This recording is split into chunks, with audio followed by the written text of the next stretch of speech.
Interior Balochistan سے مزدوروں کی ٹارگٹ کلنگ کی خبر سامنے آئی ہے۔ وہاں کی سیکیورٹی صورتحال پر بات کرنے کے لیے ہمارے ساتھ موجود ہیں معاون خصوصی برائے داخلہ بلوچستان بابر یوسف زئی۔ بہت شکریہ سر پروگرام میں اپنا قیمتی وقت دینے کے لیے۔ بابر صاحب، آج بلوچستان کے علاقے ناصر آباد میں کام کرنے والے مزدوروں کی دہشت گردوں کے ہاتھوں ہلاکت کی خبر سامنے آئی ہے، تو بلوچستان میں مزدوروں کی ٹارگٹ کلنگ کتنا بڑا سیکیورٹی چیلنج بن چکا ہے؟ سب سے پہلے آپ کا بہت شکریہ جی۔ آج ایک افسوسناک واقعہ پیش آیا۔ سب سے پہلے تو میں اس واقعے کی شدید مذمت کرتا ہوں۔ دیکھیں، یہ جو فتنۃ الہندوستان کے فتنے ہیں، یہ جو دہشت گرد ہیں جو پاکستان کو ڈیسٹیبلائز کرنا چاہتے ہیں، یہ ہمارے سافٹ ٹارگٹس کو نشانہ بنا رہے ہیں۔ مزدور نہتے ہوتے ہیں، مسافر نہتے ہوتے ہیں، بچے نہتے ہوتے ہیں، خواتین نہتی ہوتی ہیں۔ یہ جو ہمارا کمظرف دشمن ہے، ان کے پاس کوئی اخلاقیات نہیں ہے، کوئی انسانیت نہیں ہے۔ ایک دفعہ پھر انہوں نے نہتے مزدوروں کو نشانہ بنایا ہے۔ ہمارے لیے چیلنجنگ ہے، لیکن دیکھیں جس طریقے سے یہ آ کر سافٹ ٹارگٹس کو نشانہ بناتے ہیں، ہم کوشش کر رہے ہیں کہ ان کے پیچھے جایا جائے، ان کو ٹریس کیا جائے، لیکن جب ان کو ہم پکڑتے ہیں تو ان کے تانے بانے جو ہیں وہ ان دہشت گرد تنظیموں سے ملتے ہیں جن دہشت گردوں کی محفوظ پناہ گاہیں افغانستان میں موجود ہیں، جن دہشت گرد تنظیموں کی لیڈرشپ افغانستان میں بیٹھی ہوئی ہے۔ یہ جتنی بھی دہشت گردی بلوچستان میں ہو رہی ہے، اس کے پیچھے سرحد پار سے در اندازی ہے، بھارت ہے، اسرائیل ہے۔ انہوں نے اپنی پراکسیز کو ایکٹیو کیا ہوا ہے اور ان کی پراکسیز جو ہے بلوچستان کے حالات خراب کر رہی ہیں۔ حکومت کی پوری کوشش ہے کہ بلوچستان میں رہنے والے، بلوچستان میں آنے والے، بلوچستان میں روزی روٹی کمانے والے ہر شخص کی جان و مال کو تحفظ فراہم کیا جائے۔ ان کی جان و مال کا تحفظ ہماری اولین ترجیحات میں شامل ہے۔ انشاءاللہ ایسے جو کیسز ہیں ان سے ہم جو ہے اچھے طریقے سے نمٹ بھی رہے ہیں، اور اس میں جو ملوث دہشت گرد ہیں ان کے خلاف ہم کارروائی بھی کر رہے ہیں۔ صحیح۔ نوشکی سمیت بلوچستان کے دیگر اضلاع میں 31 جولائی تک کرفیو لگایا گیا ہے، تو اس کی کیا وجہ ہے اور یہ کرفیو کیا مزید ایکسٹینڈ ہو سکتا ہے؟ جی دیکھیں، ہمارے لیے بلوچستان کی عوام کا جو جان و مال کا تحفظ ہے وہ اولین ترجیح ہے۔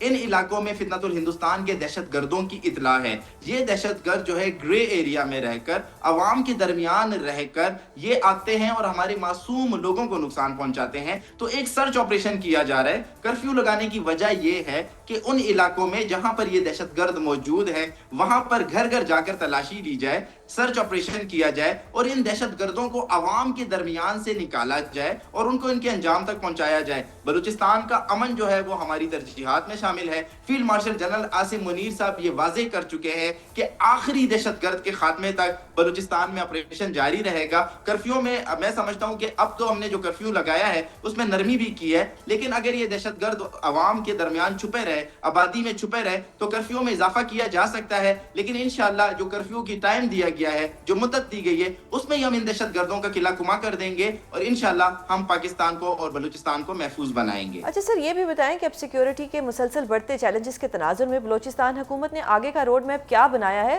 اور اس کا نفاذ کس طرح سے ہوگا؟ دیکھیں، ہم نے ہماری جو پالیسی ہے اسے ری تھنک کیا ہے۔ ہم نے بہت ساری چیزوں کے اوپر بیٹھ کر غور و فکر کیا ہے۔ تمام اسٹیک ہولڈر، صوبے کے جتنے بھی اسٹیک ہولڈرز ہیں، چاہے وہ سیکیورٹی فورسز ہوں، لا انفورسمنٹ ایجنسیز ہوں، صوبائی حکومت ہو، ہم نے یہ تہیہ کر لیا ہے کہ کسی کو بھی بلوچستان کا امن خراب کرنے کی کوشش نہیں، اس کو اجازت نہیں دی جائے گی۔ جو شخص بلوچستان کا امن خراب کرنے کی کوشش کرے گا اس سے آئینی ہاتھوں سے نمٹا جائے گا۔ بلوچستان میں جو دہشت گردی ہے، یہ کوئی بلوچستان کی جو ہے نا اپنی دہشت گردی نہیں ہے، یہ پاکستان کی دہشت گردی نہیں ہے، بلکہ یہ سرحد پار سے در اندازی ہو کر یہ دہشت گردی یہاں پر امپورٹ کی گئی ہے۔ ایک اسپانسرڈ دہشت گردی ہے، اس کو جو ہے بھارت کی پوری آشیرواد حاصل ہے۔ بھارت بلوچستان کو ڈیسٹیبلائز کرنا چاہتا ہے۔ بھارت کو پتا ہے کہ بلوچستان جو ہے وہ پاکستان کا مستقبل ہے، بلوچستان ترقی کرے گا تو پاکستان ترقی کرے گا۔ اب وہ اپنی پراکسیز کے ذریعے، فتنۃ الہندوستان کے ذریعے، فتنۃ الخوارج کے ذریعے بلوچستان کو غیر مستحکم کر رہا ہے، بلوچستان میں سافٹ ٹارگٹس کو نشانہ بنا رہا ہے، بلوچستان کی عوام کی جان و مال کو نقصان پہنچا رہا ہے۔ یہاں پر جو ہے نہ ڈیولپمنٹ ہونے دینا چاہتا ہے، نہ یہاں پر بزنس ہونے دینا چاہتا ہے۔ صوبائی حکومت سر جوڑ کر بیٹھی ہوئی ہے۔ ہمارے وزیر اعلیٰ بلوچستان میر سرفراز بگٹی فرنٹ سے لیڈ کر رہے ہیں۔ تمام حکومتی مشینری جو ہے فنکشنل ہے، صوبے کے ایک ایک انچ پہ حکومتی ریٹ قائم ہے۔ انشاءاللہ ان دہشت گردوں کے ناپاک عزائم کو خاک میں ملایا جائے گا۔ صحیح۔ سر، آپ کی حکومت کو ریسورسز کا مسئلہ بھی ہے، کیا وفاق کی طرف سے کوئی سپورٹ ملی ہے آپ کو، کیونکہ آپ کو سپورٹ چاہیے؟ جی دیکھیں، ہمیں بالکل رقبے کے لحاظ سے بلوچستان پاکستان کا سب سے بڑا صوبہ ہے. آلموسٹ 44% لینڈ وائز جو ہے وہ بلوچستان کا پاکستان میں شامل ہوتا ہے. وفاق ہمارے ساتھ بہت تعاون کر رہا ہے. وزیر اعظم پاکستان میاں شہباز شریف کی جانب سے بلوچستان کے ساتھ جو تعاون ہے وہ اس کی میں مثال دیتا ہوں. لیکن ہمارے جو مسائل ہیں، ہمیں وفاق کا اور پورے پاکستان کا جو ہے وہ تعاون درکار ہے. یہ صرف بلوچستان کا مسئلہ نہیں ہے، یہ پورے پاکستان کا مسئلہ ہے. یہ پاکستان کے دفاع کا مسئلہ ہے، یہ پاکستان کے بقا کا اور سالمیت کا مسئلہ ہے. پوری پاکستانی قوم کو اس مسئلے میں بلوچستان کے ساتھ کھڑا ہونا ہوگا. کمیونٹی کے ہر فرد کو، کمیونٹی کے ہر ادارے کو، میڈیا کو، میں سمجھتا ہوں جوڈیشری کو، اس بات کو جو ہے ہم سب کو آن کرنا ہوگا کہ بلوچستان میں ایک اسپانسر ٹیررزم ہو رہا ہے. ایک جو ہے نا پیسے دے کر دہشت گردی کرائی جا رہی ہے.